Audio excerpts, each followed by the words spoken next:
Amis du jour, chalutations. Pour les petits nouveaux, moi c'est Sekhmet, et je vous souhaite la bienvenue dans mon podcast littéraire. Dans mon émission, je vais tenter 3 fois par semaine de vous donner envie de découvrir des livres de tout poil, récents et moins récents. Alors, si ça vous tente, c'est par ici la suite.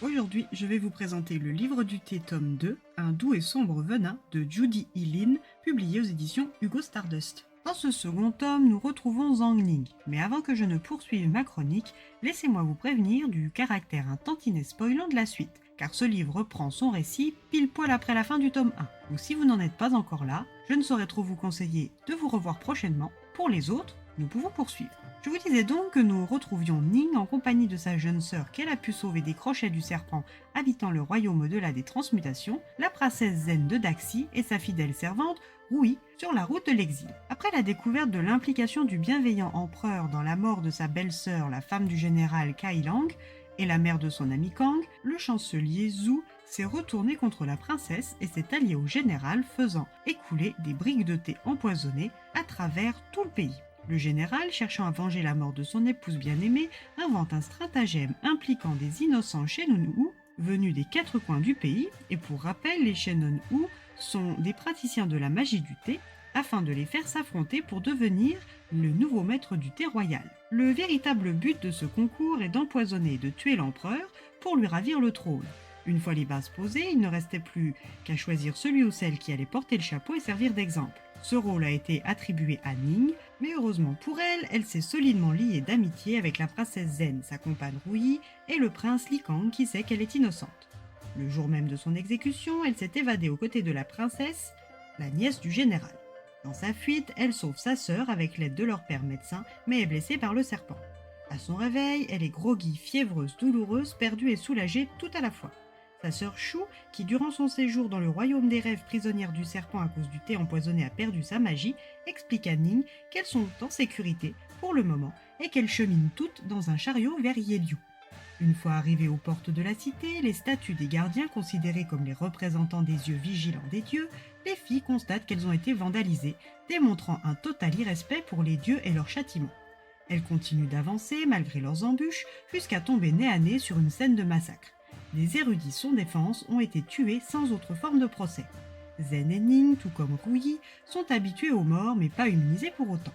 À l'écart, Zen et Rui découvrent un espace caverneux clos par 2 lourds battants qu'elles peinent à écarter. À l'intérieur, 2 imposants piliers se dressent au centre, entourés de 2 dragons taillés à même la pierre, l'un regardant le ciel et l'autre le sol.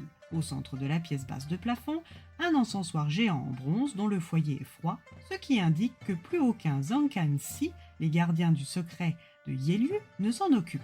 Au fin de la grotte, dans une alcôve, se dressent 3 statues du philosophe Mengzi, le général Tang et la grande tortue portant les 6 vertus sur son dos. Le silence du temple est rompu par la princesse Zen qui vient de découvrir le corps du duc Liang, l'ancien conseiller de Yeliu, proche de son défunt père. Shu, quant à elle, continue d'explorer la caverne quand elle découvre une pièce secrète. Dans cette pièce se cachent 2 orphelins survivants, Fei et Hangbo, ainsi que l'aînée Tae, empoisonnée par le thé et prisonnière du serpent. Ning décide de partir à sa recherche grâce à sa magie du thé, même si elle doit pour cela encore affronter le serpent. Après une lutte âpre, c'est sans l'aînée Tae que Ning revient dans le monde des vivants. Cet événement rappelle cruellement à la jeune femme tout ce qu'elle a perdu depuis le début des empoisonnements et sa participation au concours royal. Sa mère, Wenji, l'intendant Yang, Petit Wu, Kinger, son père, Kang, et maintenant l'aînée Tae. Et même si certains ne sont pas morts, elle les a bel et bien perdus, ce qui la démotive et l'enflamme à parts égales. Rui la réconforte avec la princesse et il est décidé de poursuivre leur route. De son côté, Kang va être nommé prince héritier dès que son père se sera mis sur le trône. Pour l'heure, le général pratique des purges sanglantes et exemplaires dans son royaume de Daxi afin d'éliminer tous les partisans de sa nièce, la princesse Zen, héritière légitime du trône de Daxi.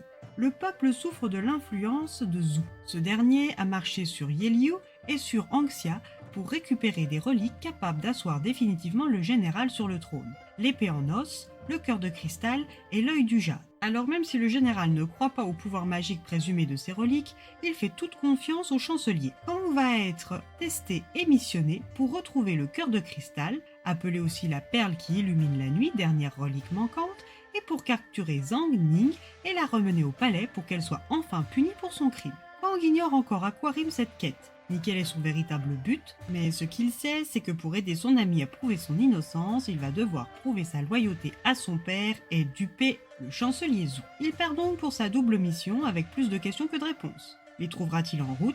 Ning échappera-t-elle à la mort? Zheng récupérera-t-elle son trône? Shu retrouvera-t-elle sa magie? Et la question la plus importante, qui est véritablement le serpent? Une liste de questions qui trouvent toutes leurs réponses au fil des pages. Alors, à votre lecture!